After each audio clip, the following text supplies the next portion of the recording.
Gary Parrish, welcome back to the CBS Sports Eye on College Basketball podcast, where we sometimes discuss camel fighting, dodo birds, and leaky black. The Eye on College Basketball podcast is presented by Jersey Mike's, a sub above. Matt Norlander is here with me. If you're watching on YouTube, you know what to do to the like button. Shouts to Brandon Davies. And if you haven't yet subscribed to the CBS Sports College Basketball YouTube channel, please also do that.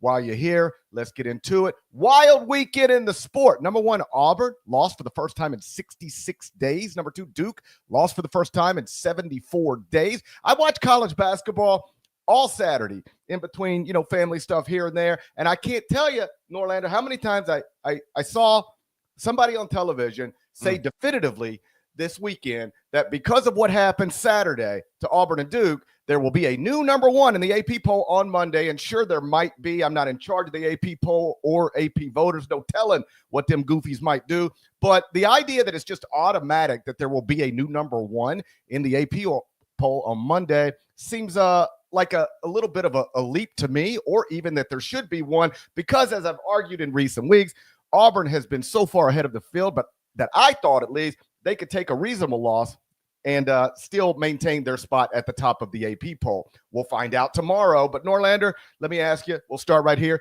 Do you agree with that sentiment, or do you want to argue and name call? Not going to argue, not going to name call. The only intrigue with the number one, who number one is on Sunday or Monday, doesn't matter to me whatsoever. It's about your resume. There was some intrigue if maybe it was going to be Duke, because people might not realize Duke has not been number one in the AP top 25 since 2018-19 or 2017-18. The 2017-18 season was the last time Duke hit number one. No, I'm lying to you. It was 21-22. Sorry, my data was messed up there. Point is, it hasn't been recently, and that would have been intriguing. Like they get there for the first time under John Shire and all that. I would pick Auburn there. I actually think there's a healthy chance it will be Auburn. Alabama winning narrowly.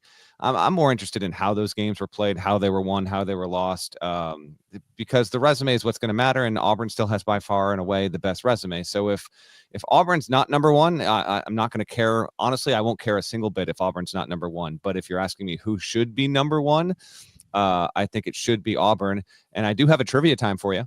Go. When's the last time the number one ranked team in the country lost but remained number one in the subsequent AP Top 25 poll? Year in school. And I'll give you a hint. It's happened within the past 5. Yeah, I would not have known this, if I'm being honest. I think I saw it on Twitter last night. I think it's Gonzaga in whatever year. It is not. Okay, well, somebody said that on Twitter, so they're a liar. Whoever that was, that's a lie.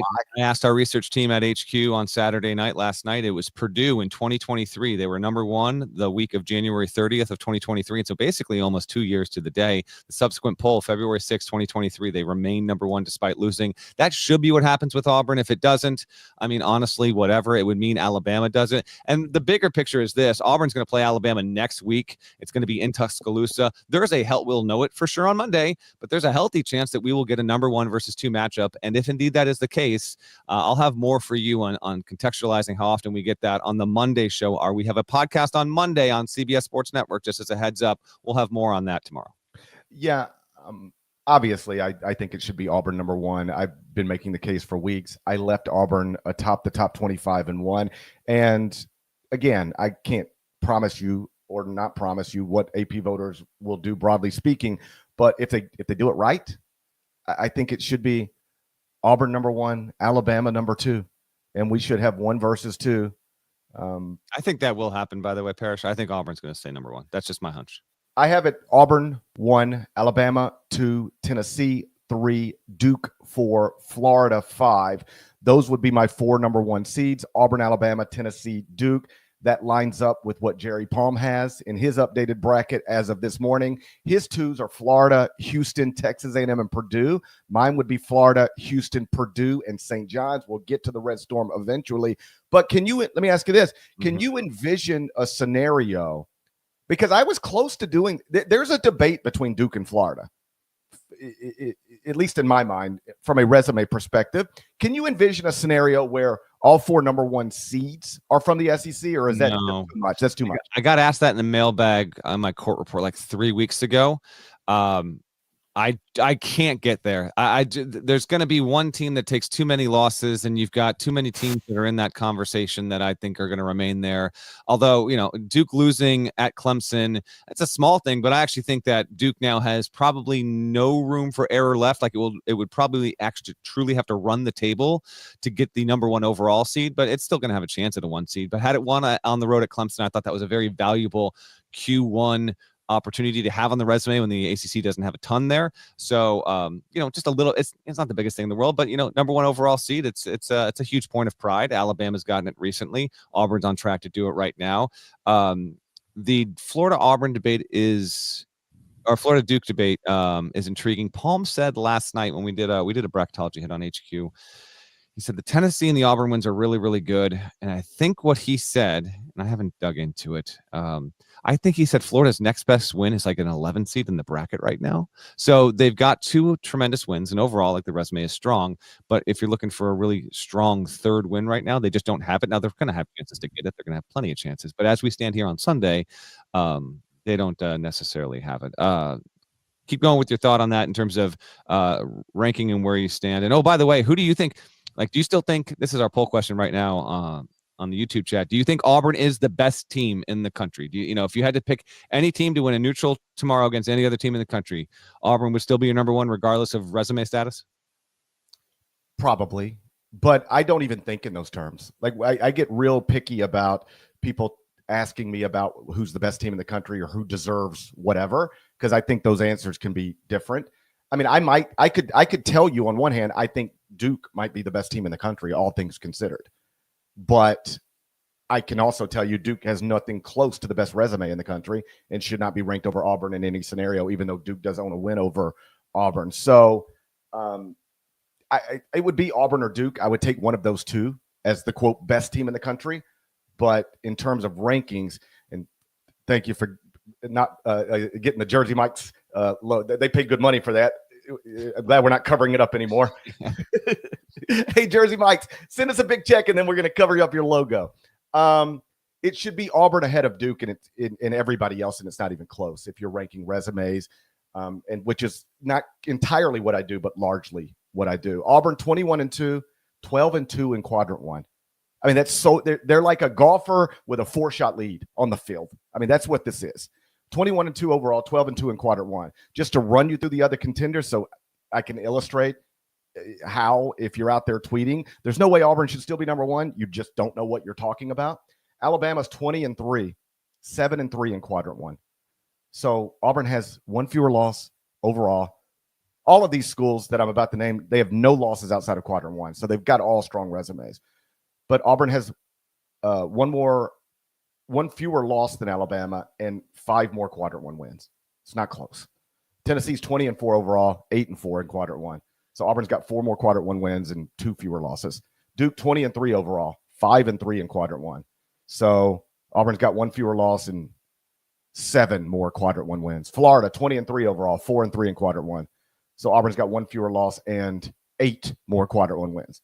Again, it's just not even close.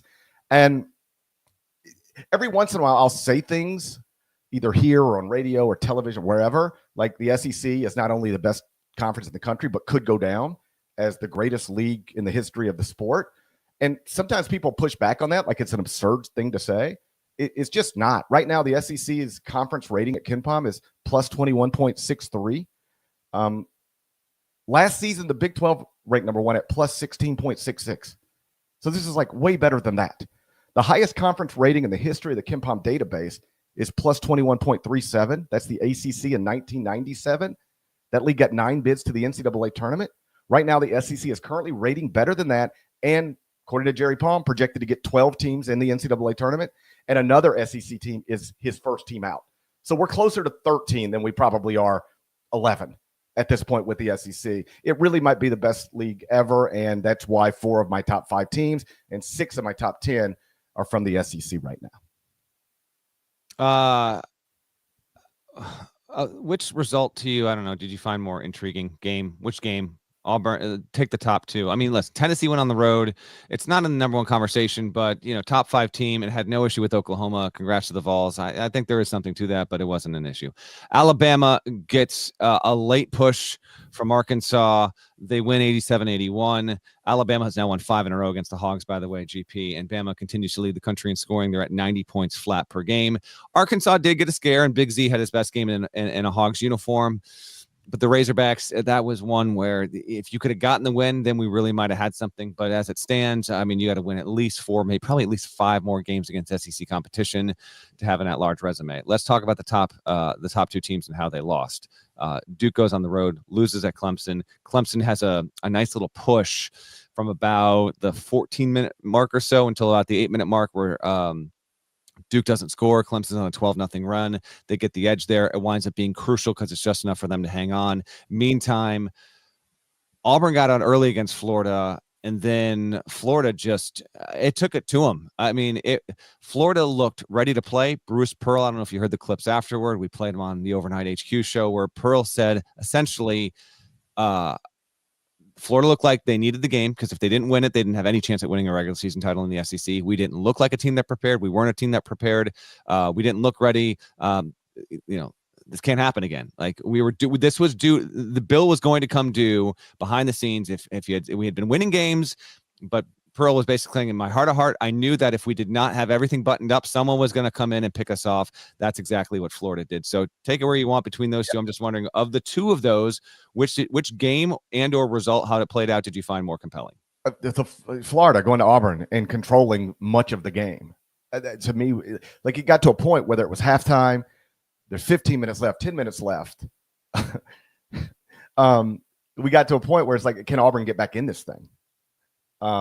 Can Auburn make this competitive in the final minutes? Florida went into arguably the most difficult place to play given environment and opponent and won the game convincingly. And I know that there's got to be at least one Florida fan out there going, okay, I hear you, GP. That's nice to hear. But you had Florida 5th in the top 25 and won on Saturday. You still got them 5th. There's just nowhere for them to go. That's the issue. I do not think they should crack the top 4 right now. But that was the most impressive victory of the weekend and a real statement from Todd Golden's program that they went in there and played the team that is rated as the best in the country on their home floor and handled them. I don't want to say no problem, but handled them. I mean, they did handle them. Remember, no Elijah Martin in this game.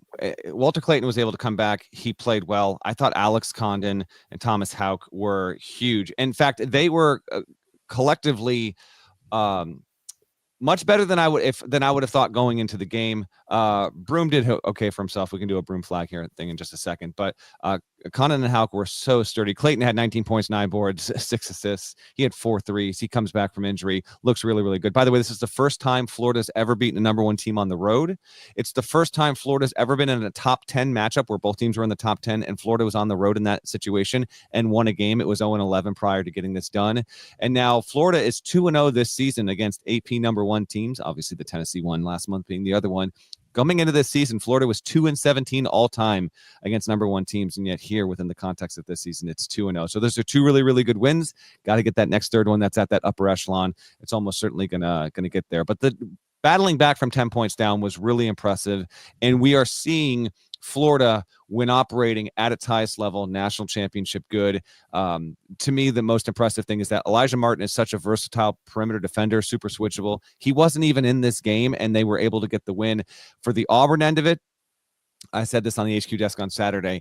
There's now been 2 instances here. I saw it in person in Maui when they got down against Iowa State by 18 points and they came back and won. Now they get down again huge here against Florida and they don't win it. There's now been 2 instances where they have seen how teams have come in and they can kick their ass. Because Auburn, top to bottom, depth-wise, I would still pick them as the best team in the country right now. And if you ask me to project a month from now as we're getting ready to have the bracket, who do you will think at that point will be the best team in the country? I'm still going to say it's Auburn. But I think it's beneficial to Bruce Pearl in that program that they now have been in these instances a couple of times. And this was the reminder of, don't let this happen again, because the top of the sport is too good, guys. We're not that much better than everyone else. So if you think that we can kind of just show up with our battery at 80 to 85 or 90% and think that's going to be good enough, that's not the case whatsoever. There are 6 or 7 teams that can still come in, punch us in the mouth, and walk out with the victory. So I thought that was pretty crucial. On the Clemson Duke angle, The plot twist here was that Cooper Flagg was not an impactful player for the first 34 minutes of the game. He got to a point where he was 2 of 11. I did wonder if he was going to truly have a stinker, and then he comes to life. He had a stretch where he had 10 consecutive points, a couple of big time threes in the midst of that as well. Proctor had an outrageous 3 that got Duke back into it after Clemson had taken the lead. Remember, these teams played a close game a year ago. Duke won it at Littlejohn. Proctor hit a big foul shot with like a second to go. So there was some year-over-year carryover with some players that have been involved in both of these games, but Clemson gets it done.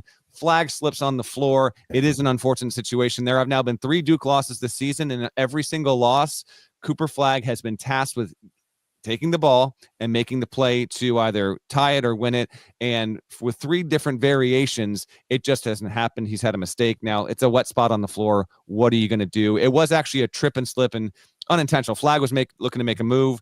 Shefflin's foot was there first, and then Flagg's toe just hits him. So he stumbles a little bit.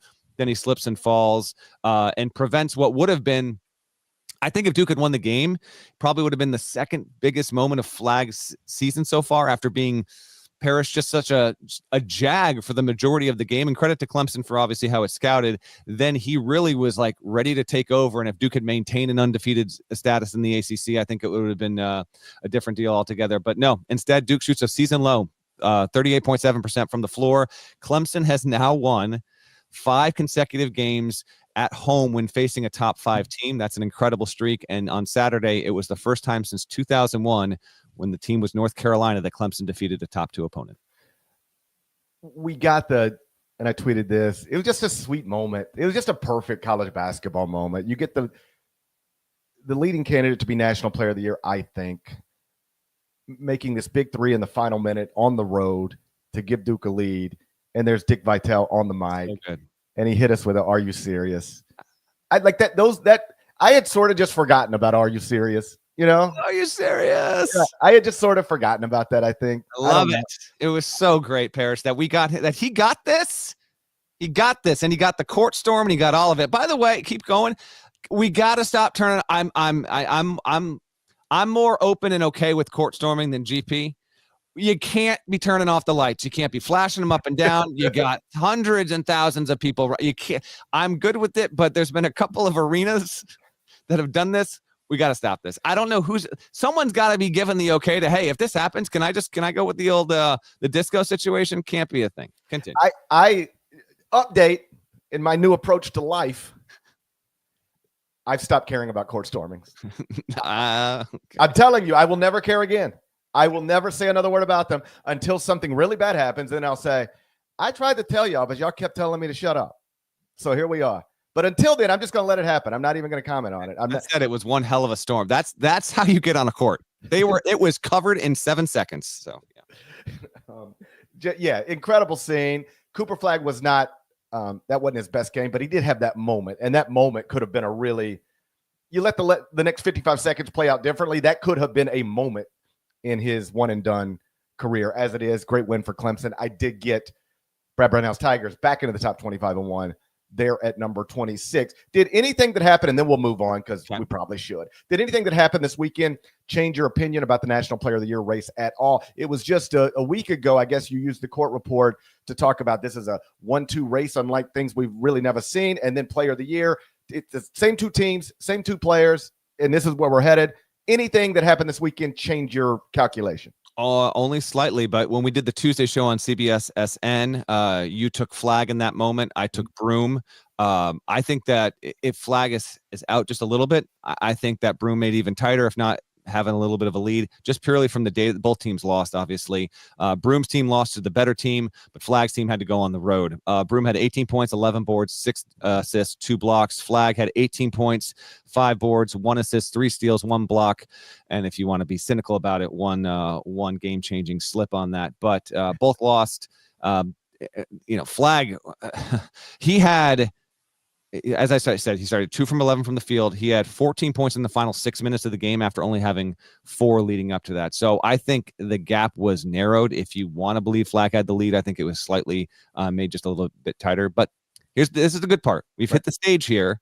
where, and I'm not saying that no one else can possibly get there. Take a look at what Braden Smith's numbers are, and if Purdue does separate, like, I'm willing to have that conversation if we can get there in a couple weeks. But right now with these two, this is where we're at.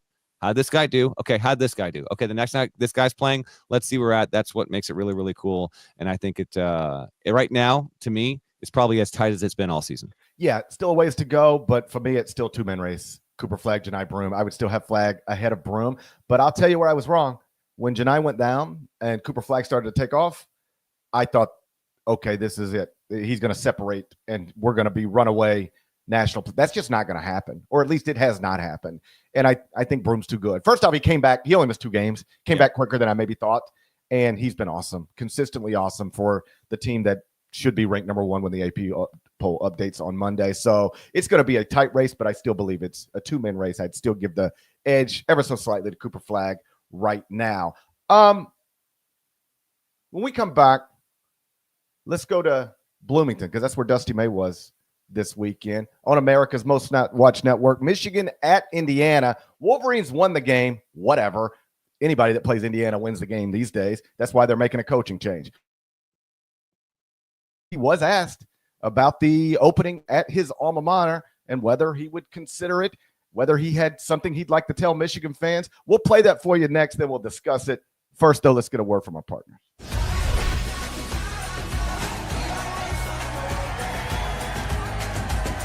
Yeah, we always find our way back home. So Dusty May returned to Indiana this weekend, beat his alma mater, and he did it one day after Indiana announced Mike Woodson will not return as its men's basketball coach next season. Interesting situation. Naturally, Dusty was asked about Indiana's opening after the game. Nada, if you've got it for us, let's play that and then react. Dusty, many of these Indiana fans have made it clear they'd like you maybe as their next head coach. Would you have any interest in the job? I mean, first of all, it's flattering when you have the path that I had and have. I'm still on that same path. It's it makes you feel good, because what's your competitive advantage as a student manager that transferred in as a marginal Division II player, and you just think back and it's like, man, you really, all I did was show up with great energy and passion for this game and helping people every day, and because of that, I think people always saw something or believed in me, and then you get to this point. But that stuff's crazy. I mean, I love being at Michigan. I love our team. We're fighting like crazy. That's it. I mean, this place is my foundation, but I'm very, very happy at the University of Michigan. Came here to win a game, and mission accomplished. Do you have any message to Michigan fans that might be worried right now? I mean, there's nothing I can say that's going to make this one way or the other. I love being at Michigan. That hasn't crossed my mind other than just what friends and family said, and to be honest, I've eliminated all that. So. Okay, so he said a lot of things there. Among the things he did not say, I will not be the coach at Indiana. He did not say I will definitely be the coach at Michigan. What'd you make of how that went down? A lot of thoughts here. One, take into mind the human being here who has said and long said, like, when he first got the FAU job, like his dream job was to one day coach a high school basketball team in Indiana. And now the idea that at this stage of his life, he's taking questions about potentially being a high target of interest for his alma mater. He's on some level that's got to feel surreal for him. And listen, Saturday was loaded, so I didn't have time to dig into the transcript. I don't know if he got into his feelings about coaching there. I have to imagine this. I think I said this on the Friday show. That had to have been like as cool, as super weird as possible for him. This was a student manager under Bob Knight, so just keep that as context. He did not say no. It's also smart not to say no in that spot. Like, he's like, what else can I say? Well, technically, Dusty, you could say, listen, I just got to Michigan. Indiana's an incredible place, but I am committed here, and they can call anybody else. It's not going to be me. He could have said that for any number of reasons. He didn't say that. Really good questioning by the reporter who asked him, and good on Dusty May for taking the questions, because we're not getting out of this segment without addressing how the other side of this mishandled this on Saturday. Yeah. But yeah, to me, Dusty May is a logical potential candidate that should be of high interest for the University of Indiana, but one of many that I think that are in that bucket. and good, yeah, good on him for answering it the way that he did. I thought it was about as much as you can expect, while at the same time, I mean, answering it that way, it's like you dialed up the anxiety levels for both fan bases in the process. Like both fan bases. So because Indiana fans will take this, they won't run with it. They will sprint naked down the street with it until they're told that he's not a viable candidate. And meantime, Michigan, you've got this really good program. You get a win on the road. You're trying to win a Big Ten regular season championship. Your program won 8 games a year ago. Are we really going to have to go and try and find another coach in a year's time? Is that going to be our fate next month? What are your thoughts? Lots. First off, there is something else Dusty could have said if he wanted to. Like when the reporter, and I appreciate, and I apologize, I don't know the names. I can't see the faces. I don't recognize the voices. I don't know who these people were, but they handled this well. They did their job. They asked a question. They asked a follow-up question. That's the way you're supposed to do it. So when the question is there anything you'd like to say to Michigan fans, and Dusty says, well, there's nothing I can say. Oh, well, yes, there is. You could say, are you kidding me? I'm going to be the coach at Michigan. This is like, what are we even talking about? Yeah, this is where I went to school a long time ago. But man, I'm the coach at Michigan, and I'm going to be the coach at Michigan next year. There's nothing else to talk about. He could have said that. I would not have advised him to say that. I don't think he should have said that. I think it's counterproductive to say that. I'm almost at the point where if I were a college basketball coach faced with these types of situations, I think, or if I were giving advice to college basketball coaches, I think this is where I'm at. I would have a standard policy as a basketball coach. I do not discuss job openings. I'm sorry. I just don't do it.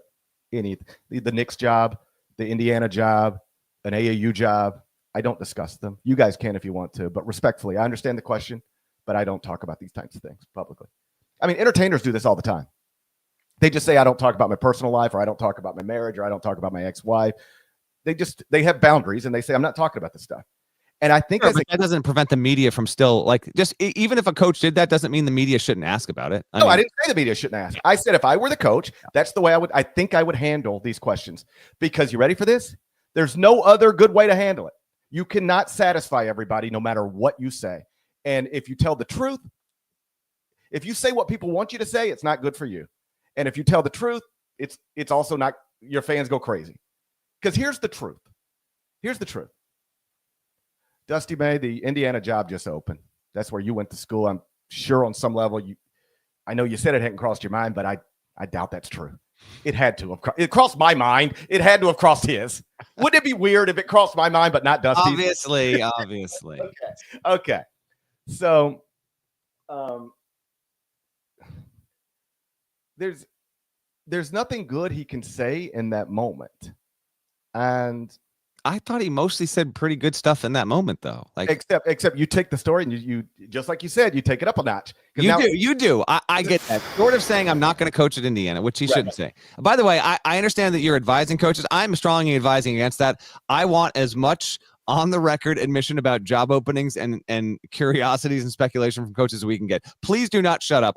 As a member of the media, take the exact opposite approach. That's my counsel to every single coach in America. I'm saying if I were a coach, this is what I would do. If I were a reporter, I would ask the question. And if I were a coach, this is how I would answer the question. I don't talk about job openings. Never have, never will.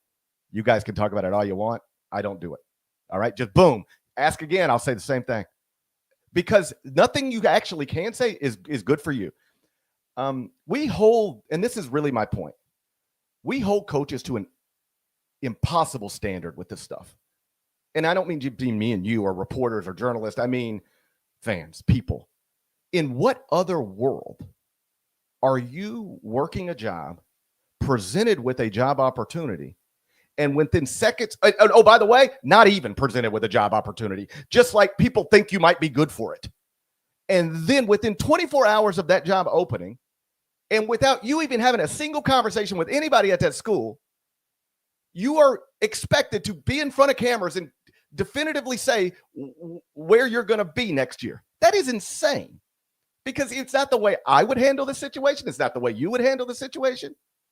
If you were offered, if your contract had an out in it, and there was somebody out there that like really wanted Norlander, and they were thinking about coming after you. Imagine if right now I was just like, Matt, answer the question. Are you going to be at CBS Sports next year or not?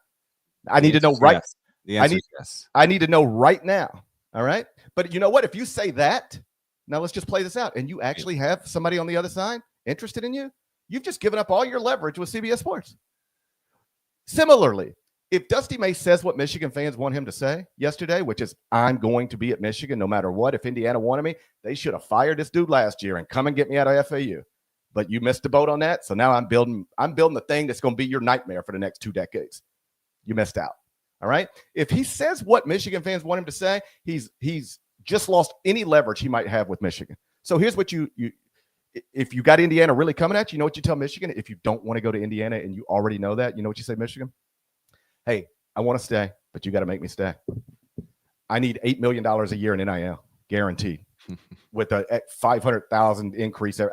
Whatever it is, I don't care. But that's the thing you've got to be doing, is using this and any other opportunity to enhance the place where you're at,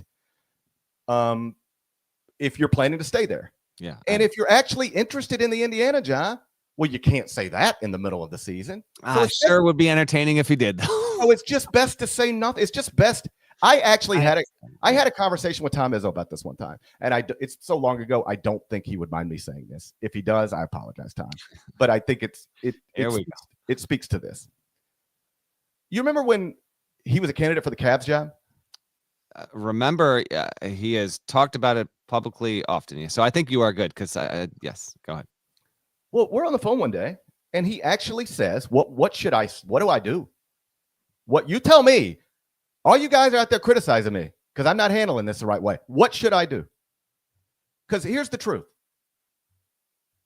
It's an opportunity to maybe coach LeBron James, maybe the greatest player of all time. As much as I love this place, don't I have to think about that for 5 seconds at least? But if I say, yeah, I'm going to think about it, my fans are going to go crazy. So I'm expected to just say, no, of course not. I would never even think about coaching LeBron James. But that's not the truth. Who wouldn't think about coaching LeBron James? And he was just like, I don't know what I'm supposed to say. You tell me. And I said, there's no good thing you can say, because you're exactly right. If you say the honest thing, which is, I've been presented with an incredible opportunity and I'm at least got to think about it, that is considered not good enough. And if the honest answer that most of us would have is considered not good enough, what is the point of even entertaining the question? I know that's also based. I mean, one, this is sports. It's in many ways, it's unlike anything else. And two, yeah, it's because there's a certain faction of every fan base that's going to respond in very harsh tones, and so that's why they do this. Can we get to Woodson though? Do you just should because if you think it should apply on the other end, then we're going to disagree here. Mike Woodson and Indiana. Now I wasn't in the room, obviously, but a multiple reporter sent this out. They lose the game. They lose it close. At least they fought back and they put it in doubt. But then 24 hours after Indiana, less than 24 hours after Indiana issues a press release publicly acknowledging that this will be Mike Woodson's last season, the assembled media is told Mike Woodson won't be taking questions and don't ask any questions about the impending coaching vacancy. Sorry, this is amateur hour stuff. I'm not saying it has to be an 18-minute therapy session, deep dive on what went wrong and why you got to leave. You can take 1, 2, 3 questions about what it means to coach at Indiana, how you arrived at this decision, and anything else.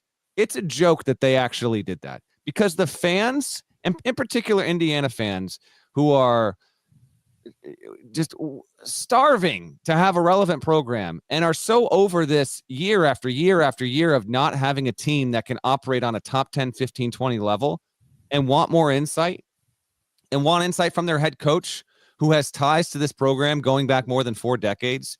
The idea that this was released publicly and acknowledged by the athletic director, and then they went to the postgame. Dusty May took more questions and said more about the Indiana coaching job than the current Indiana coach. It's an absolute joke. Take it away.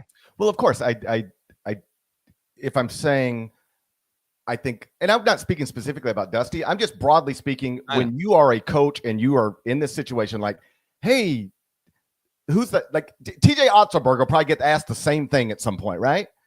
And I just think I think you're better off at this point just saying, I do not discuss coaching openings anywhere. I find it disrespectful to my employer and my fans, and these are not conversations that I will ever have comfort. However you want to say it, but that should be the point.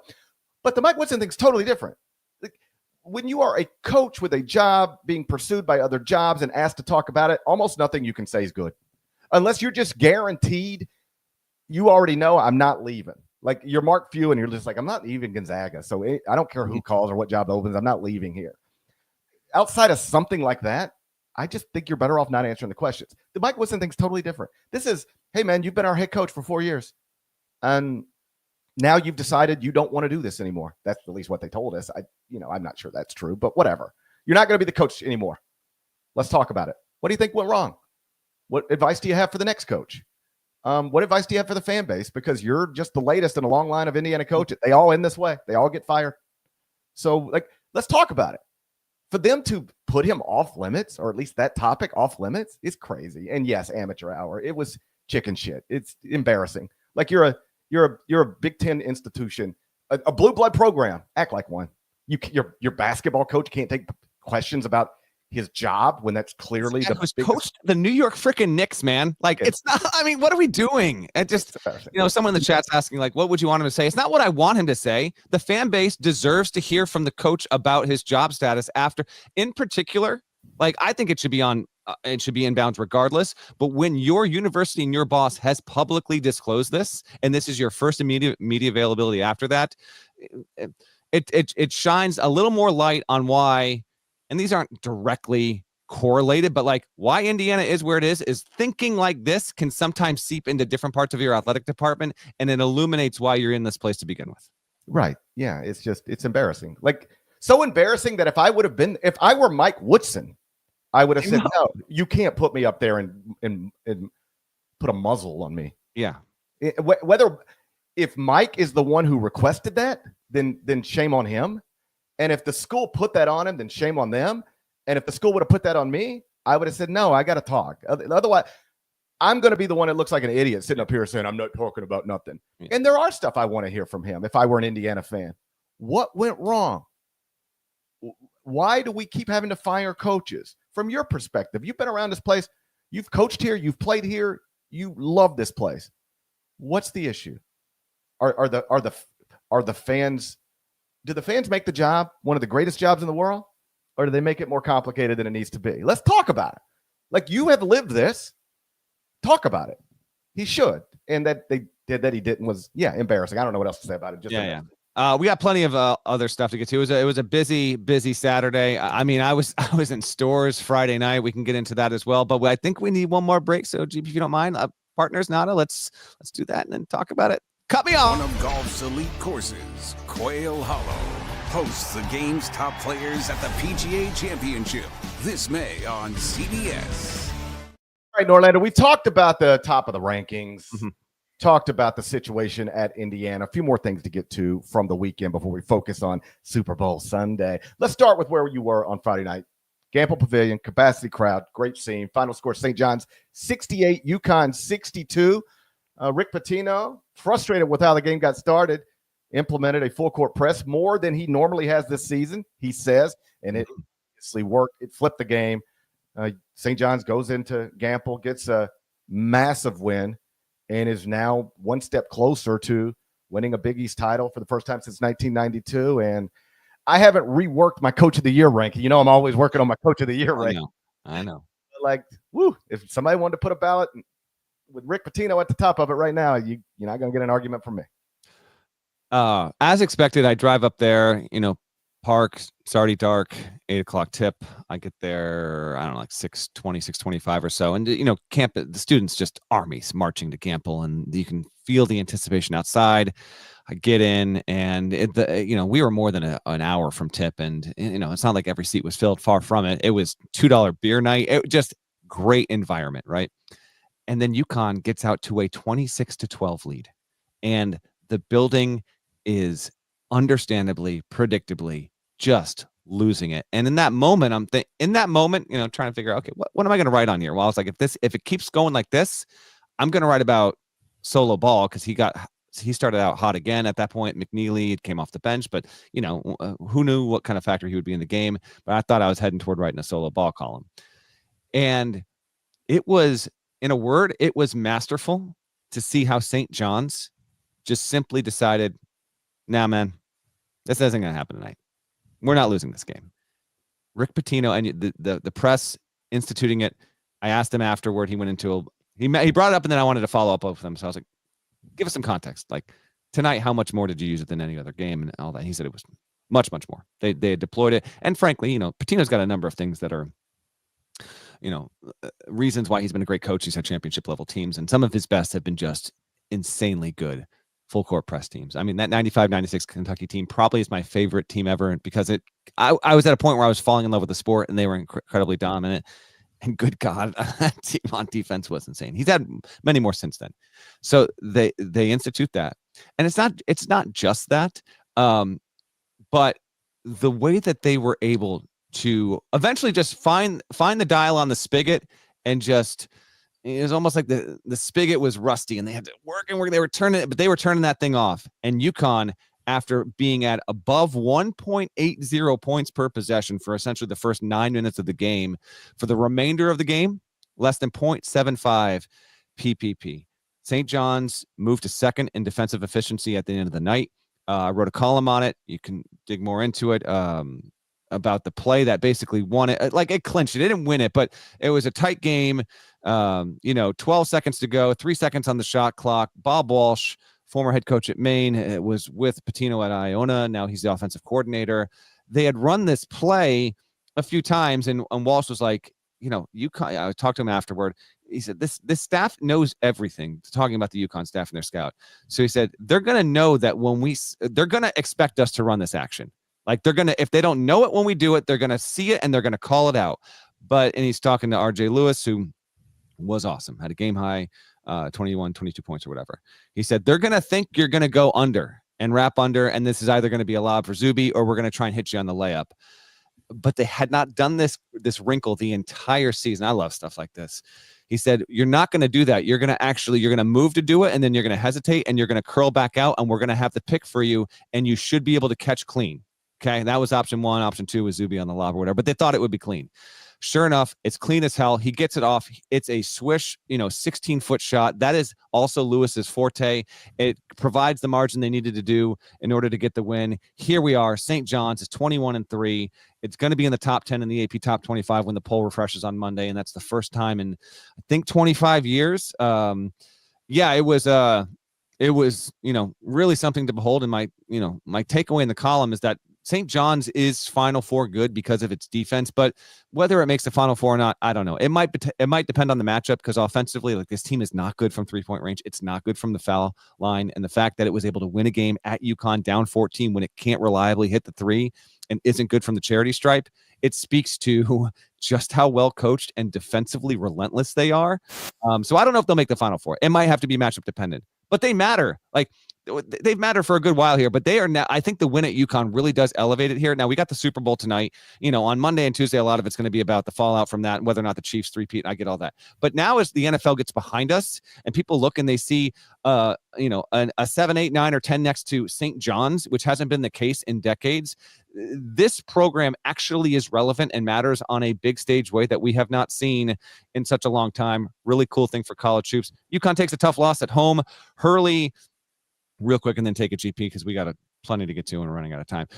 Hurley, his biggest thing was, listen, Hassan Diarra's hobbled. Our point guard situation is a major problem. It showed up in this game. They pressed us. We didn't have the manpower. McNeely's got to get all the way back, although McNeely had like 18 and 11. So UConn, I wouldn't have ever expected them to lose in that kind of spot. When you hear Hurley talk about their issues at PG, it does make Amon Noel's hurt. Like it makes more sense there. But the way that the game played out to me, it was way more about St. John's and how it won than UConn and how it lost. Yeah, that's right.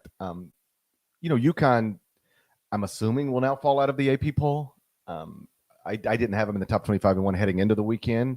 Still a team with an interesting ceiling, but probably not a team that needs to be in a national ranking right now. The story's St. John's. To flip a game like that, they're down 24-10, and then they outscore UConn 58-38 the rest of the way. To me, this was the most interesting way to frame it. UConn scored 26 points in the first 7:22 of the game. And after that, 36 points in the final 32-38. Like, that's insane. Mm-hmm. That's the defense. And it's a defense that ranks number 1 nationally. And in this long winning streak, obviously number one by a significant margin. So listen, we've reached a point with the Red Storm where they're getting, the back page of the tabloids after every win, and the Garden is packed for every game. And if it's not the best story in the sport, it's way up there. A 72-year-old legend, exiled from Power Conference basketball for 6 years, finally gets back, and in year 2, he's doing it again. Woo! He's doing it. He's doing this again. Awesome. It's just I'm gonna do this again because I've given GP shine consistently. But if you just got to the pot, if you saw our billboard in Times Square in January and were like, all right, I'll listen, welcome to the show. Or if you just started listening this year, Gary Parrish, 4 years maintained that there was little to no reason to get rid of him at Pitino at Louisville. But if he did, whatever. And I would hire this guy to run my program tomorrow. I'd take him over almost any other coach in the country. He has banged that gavel consistently. And you have been right the whole way. St. John's is mattering in a way that we have not. Folks, St. John's was just an afterthought, essentially from the year 2001, 2002 until Pitino got there. Yeah, like there was the 1 year in 11-12. They got the 6th seed, and it was a nice season. They immediately lost right in the first round of the tournament. They weren't a Big East title contender. He is doing it again. This guy has a force of will about how he runs a program and how he gets things done, and his players respond, man. It is a marvel to witness. And yeah, absolutely. This dude is on the short list for National Coach of the Year right now. I appreciate the nice words. I do want to be consistent with it. I was on record. I understood why Louisville pulled the trigger when it did. I did. It's sort of under the umbrella of another scandal. At a certain point, yes. At a certain point, it's just like, it's like you've got an employee you really like, and it's like, but you're late. It's just this is not. I'd keep you if it was just this thing, but this is the third thing in 3 weeks. We gotta do something. I understood why Louisville did what it did. I did understand. What I never understood was why other schools wouldn't say, all right, well, we'll take them. I don't even want to put names on it because it sounds like I'm taking shots, but there were. In the 6 years Rick wasn't coaching Power Conference basketball, there were men with scandals on the Wikipedia pages still coaching, same as they ever did. And it just never made sense to me that some people thought this sport, we'll take this guy, and this guy, but not Rick Pitino. Like, what? What are we talking about? And so finally St. John's was smart, and now here we are. And there's a million ways to illustrate how awesome this is, but think about this. This is a man who coached at Kentucky and Louisville, won national championships at both. Those are two of the best jobs in the sport, two of the biggest brands in the sport. He got back into Power Conference basketball at a school that hasn't won a conference title since 1992. And in year 2, he has already built not only a team that looks like it's going to break that streak, but a team that's better than Kentucky's current team and Louisville's current team. Mm-hmm. And they both have good teams. Exactly. And they both have good teams and good coaches, but they don't have Rick Pitino. And and this St. John's team, I'd take them on a neutral court against either one of them. It's awesome. It's an awesome thing to see. And having said that, we'll keep it in the Big East. Creighton fans, I got you. Okay. Because right now, St. John's incredible story. Creighton is only 1 game behind. 11-2 in the league, 18-6 overall. This program lost Pop Isaacs, who was thought to be like the second most important player on the roster. He was out for the season with an injury in December. Creighton was 7-5 at that point, and after being, understandably like thought to be a top 4 team in the Big East and a top 25 team heading into the season in the eyes of plenty, like, okay, is this just gonna be a down season for Greg McDermott's program? No, man. This team is won 9 in a row. It has 1 loss since the week of Christmas. They win over Marquette. The game was in Omaha, 77-67. Stephen Ashworth had 22.7 dimes. He did the old Steph Curry put him to sleep with the late three there. Kalkbrenner had 19 points, 7 boards, 4 block shots. Cam Jones tried his best, man. I mean, I love watching Cam Jones play. Your little homie from Memphis. He had 27, but it wasn't enough. It's really hard to win in that building in particular. Creighton is still capable of winning the Big East regular season championship. Creighton and St. John's meet a week from today. They are next Sunday at the Garden. But right now, you've had Creighton, UConn, St. John's, Marquette, top 4 teams in the league.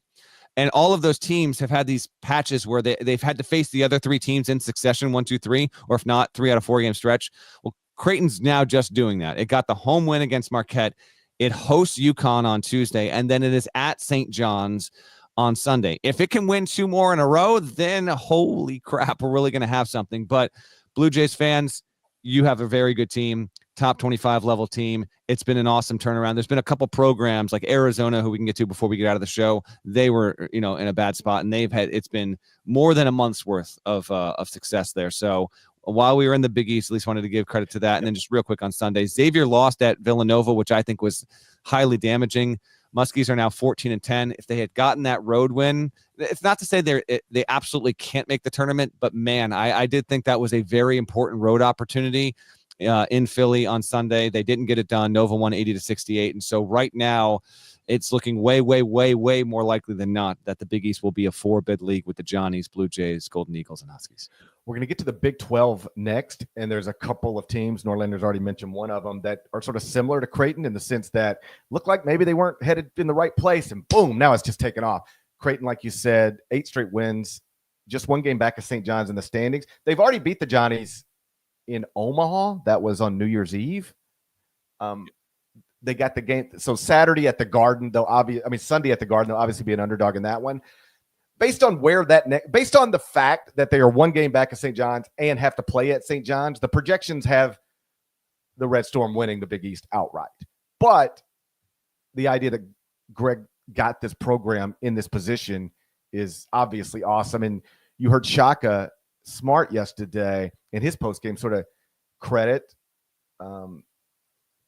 Creighton's home arena. I've talked about this for years because I've been there. Now, I was there on the best of the best nights for Doug McDermott's senior night, but I was like, I remember thinking this. I don't think people around the country realize what this looks and feels like. Mm-hmm. Like Allen Fieldhouse, Cameron Indoor, the Kennel.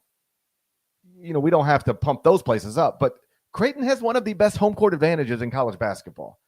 It's a big arena, and they fill it up, and I thought it was interesting that Shaka made note of that because I don't know that your casual college basketball fan actually understands how great of a place that is for college sports. Yeah, I've never been. I've always wanted to go. Hope to eventually get out there one day. But I've heard, that and all, pod references aside, Pinnacle Bank, just incredible arenas in that state that, people don't realize just how good they are. Let's go to the Big 12. I've got 2 here. If there's any more that you want to hit on, let me know. But Kansas State beats Kansas 81-73. Arizona late night.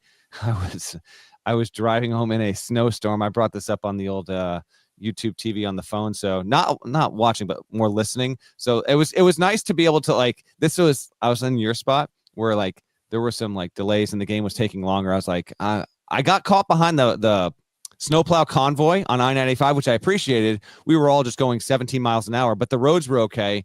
And I got to listen to Arizona, Texas Tech, Sean Farnham on the call there. So I appreciated that. Arizona wound up winning 82-73.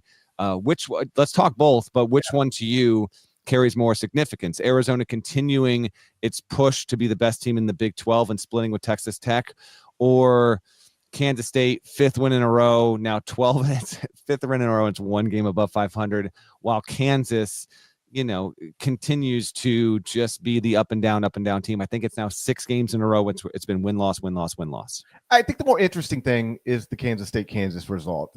Not to take away from anything that happened Arizona, Texas Tech. That was a fun game.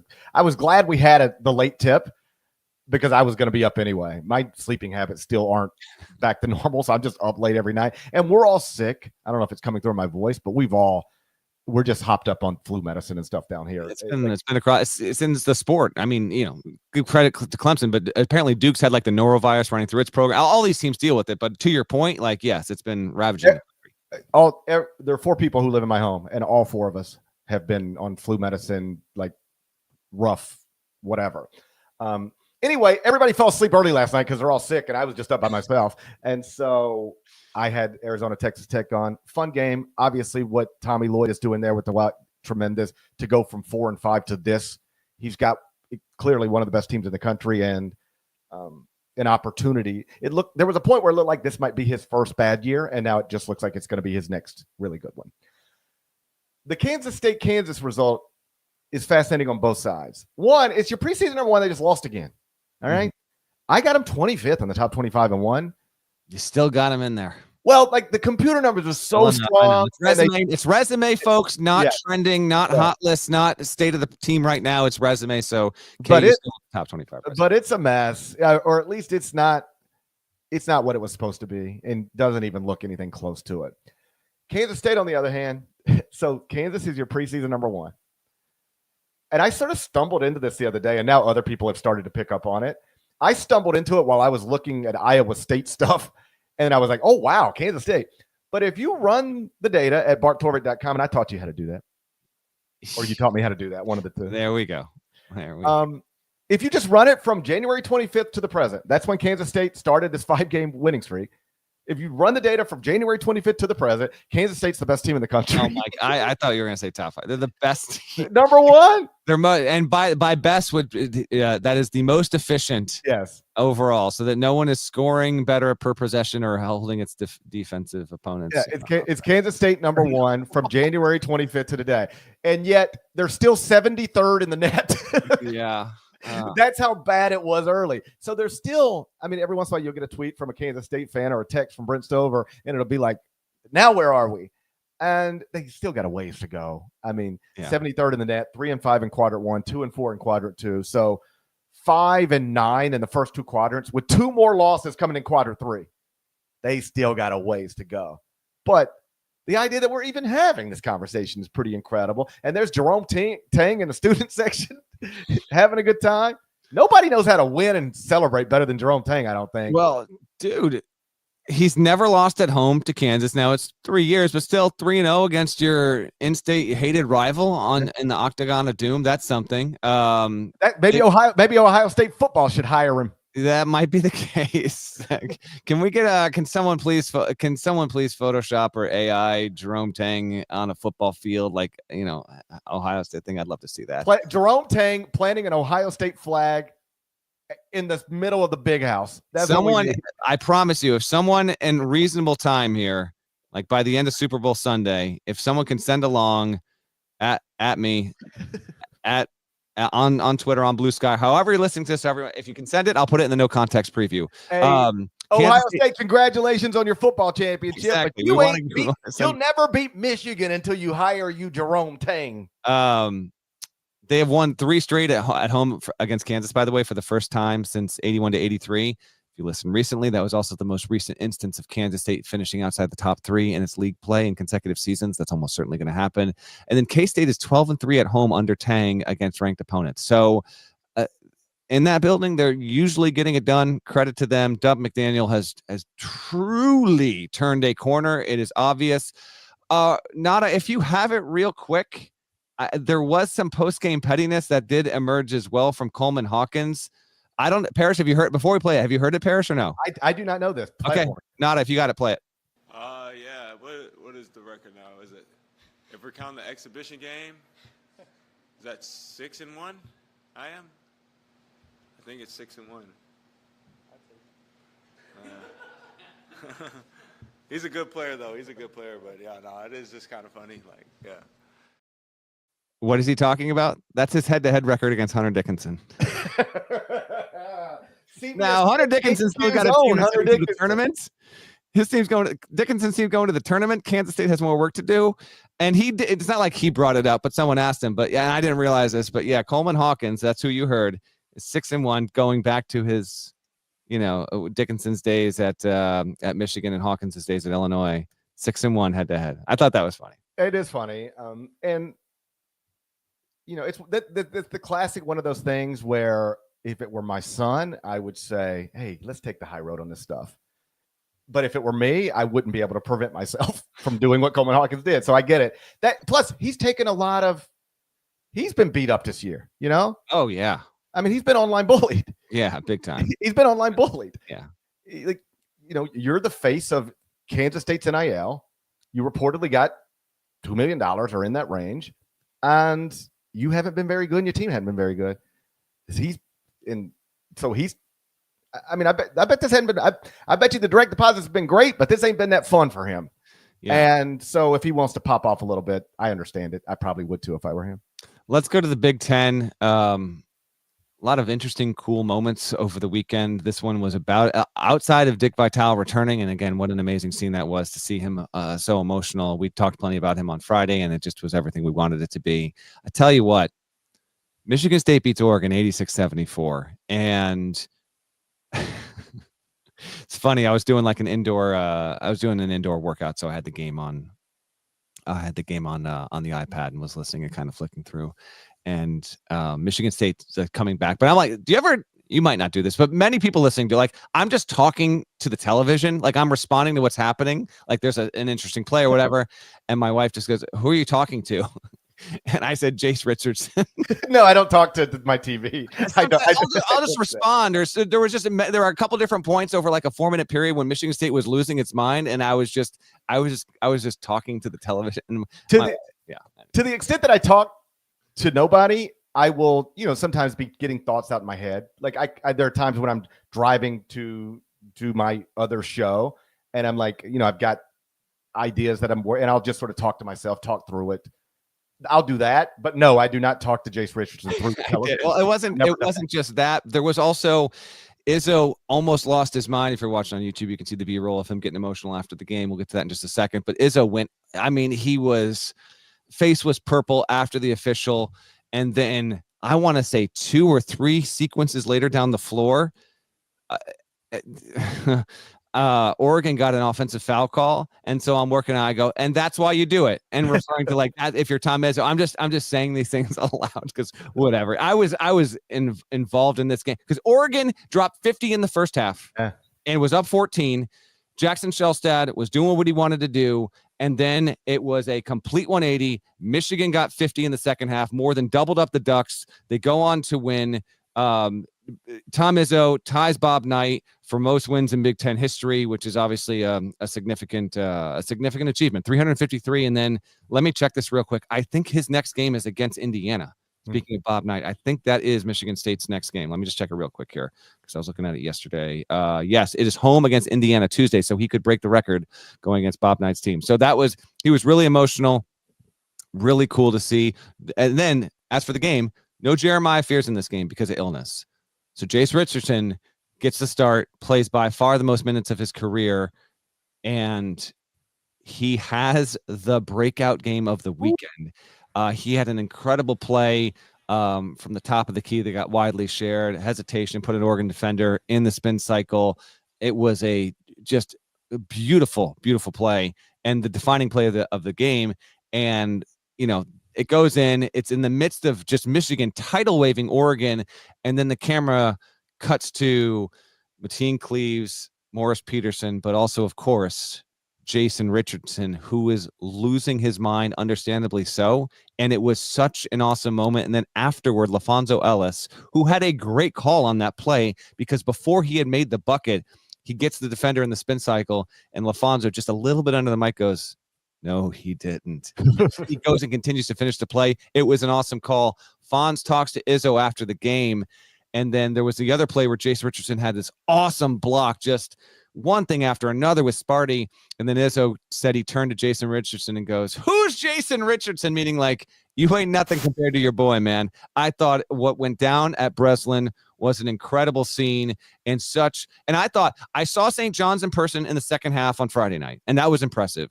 But what Michigan State did in the second half, albeit that was at home and Johnny's had to do it in hostile territory, those two were some of the best second half performances we've seen all season, and they just so happened to transpire within 16, 18 hours of each other.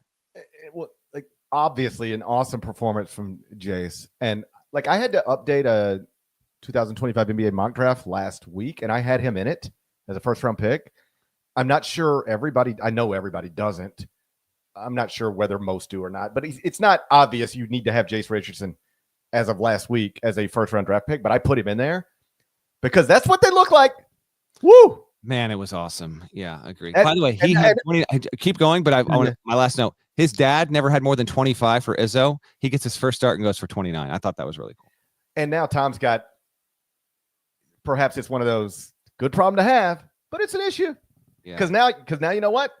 Now everybody knows what you got. We all saw it. Now we all know what you got over there on your bench. How you handle it going forward.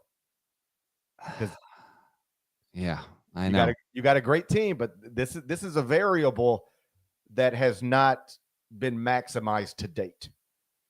How do you maximize it now? Can you? It's just that I'll let the Hall of Fame coach figure out how to do it. I'm confident he can, but it's a good problem to have, but it's a thing they now have to work through. Fears is second in the country in assist rate, and he has some good defensive. There's a reason why Fears has started every game today. There are things that he brings to the table that are important, but yeah, Richardson gets one start and he does that. And what's the argument for, hey, get your best five out there, and those two are both of them? Yeah, you got to make it happen, and frankly, those are things that behind the scenes and how the practices go. You got to figure that all out. I have only one more. Take it where you want, GP, but I want to bring up one more result. You mentioned this team earlier in the show, but just a heads up, the fans of this program are aware of it, but like, do people realize, and I know you don't have them in that slot right now, I would. Texas A&M is a 2-seed, folks. They won 67-64 at Missouri, and Mizzou's in this run where they played a bunch of top 25 opponents, SEC teams. They're all doing it. Wade Taylor IV hits a three to win it.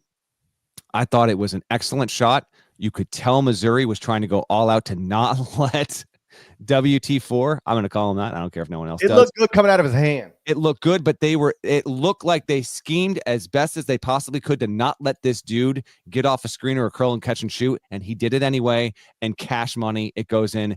A&M wins. A&M, as of last night, I don't know if this has changed this morning, 12-5 record in Q1 and Q2 games. That's tied for fourth most in the country.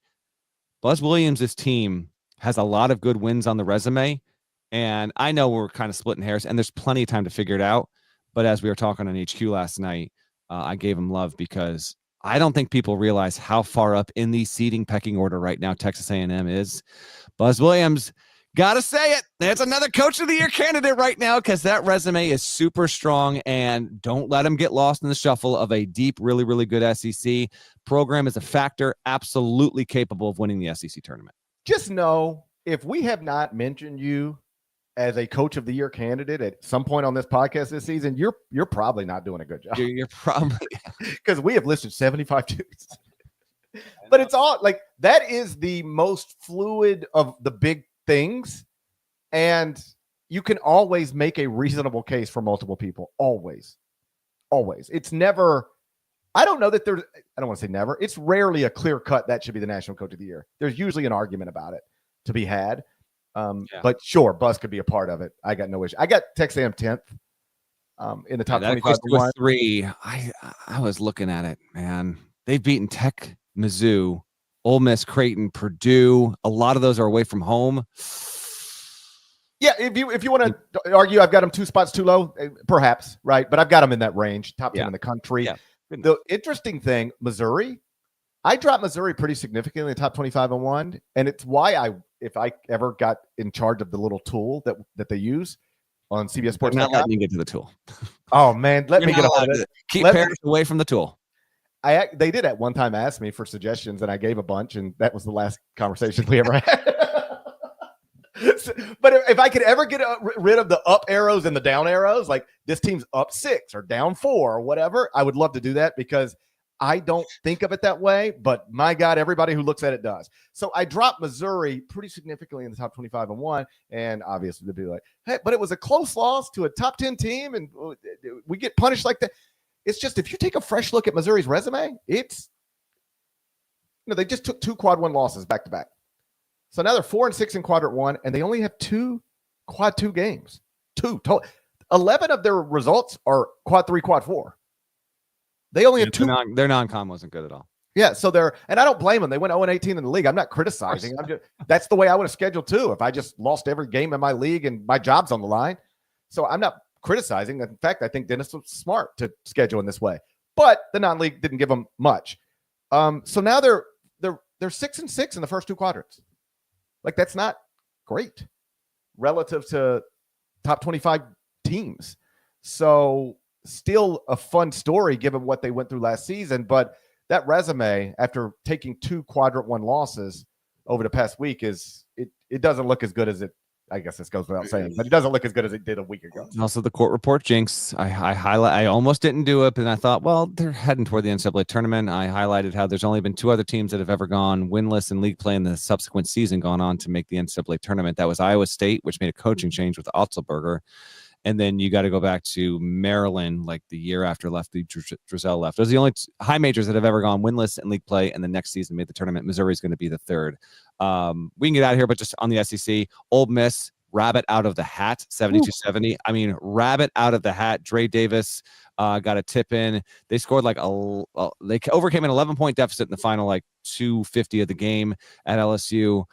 Bayou Bengals, man, they should have had that one. And then Vandy beat Texas. Both might get in, both might not, might be one or the other, but let's just keep a bogey on Texas. They're floating out there in the sea right now, and I don't know if they're gonna be able to course correct enough. I couldn't help but notice they couldn't get it done against Vandy, and that was an important win for Vandy if it wants to make the tournament. On Ole Miss, as you know, that they ruled the tip offensive interference at first, and the replay was so clearly not. I did think there was an interesting moment. My man Jamin Brakefield was up there for the tip as well and let it go. He knew I can't touch this ball, and that allowed Dre Davis to millisecond later tap it in. Big win for the Rebels. That I hate the monitor at this point. I hate it, but at least it was used effectively in that moment. It necessarily so in that spot. Yeah, it was used effectively and properly, and they got it right. That's why you have the monitor, so that you can get it right. And they got that right. So yeah, big win for Ole Miss. What do we got on Monday night? Reminder to our listeners and viewers, though, CBS Sports Network podcast has been on Tuesdays and will still be on Tuesdays again, but we have a special day after the Super Bowl Monday show. GP and I are going to dive into the Chiefs defensive line, see what Jalen Carter can do for the Eagles. Obviously, that's going to take care of most of the show, and then maybe we'll try and squeeze in. We're going to be all college hoops, but Monday, 1 p.m. Eastern on CBS Sports Network. You will have more pod action there, just as a heads up.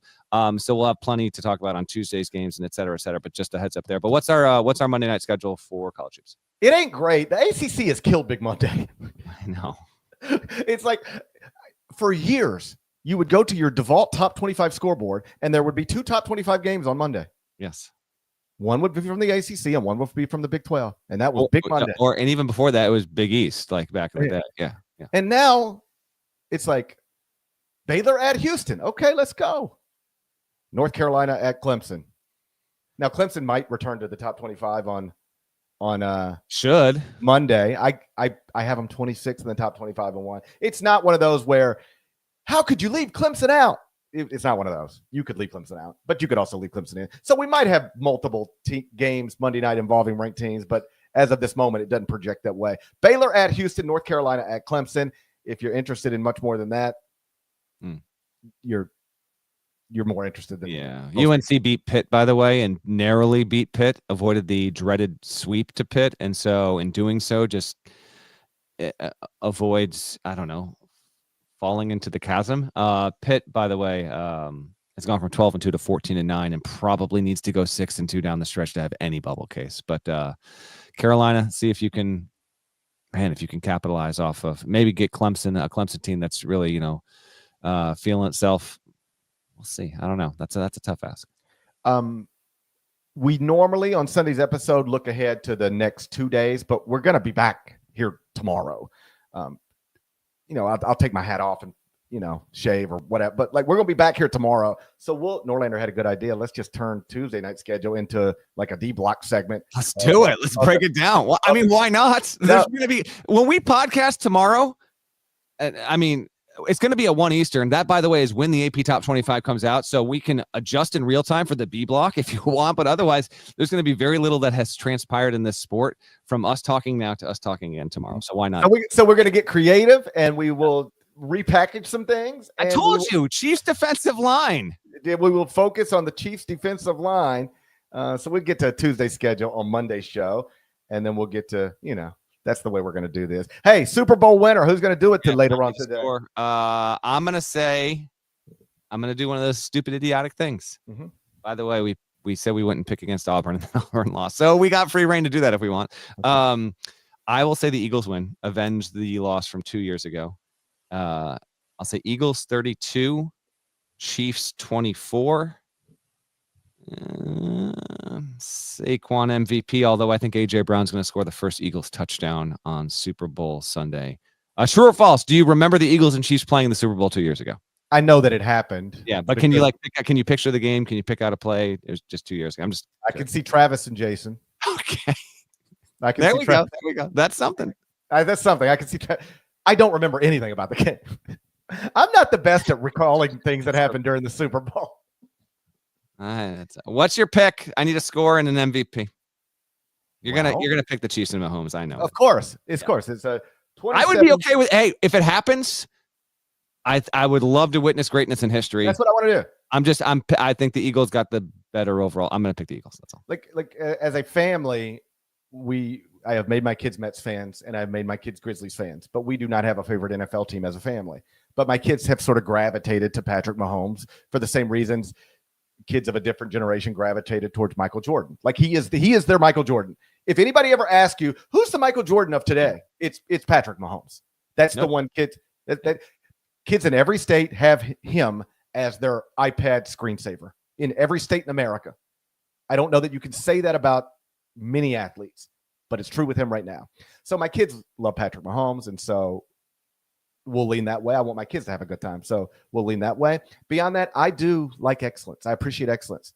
So if I could have it my way tonight, here's what I want. When it's over, I want to be able to say this. I want to be able to look. I want to be able to wrap my boys in my arms, and I want to say, boys, you know what we just did tonight?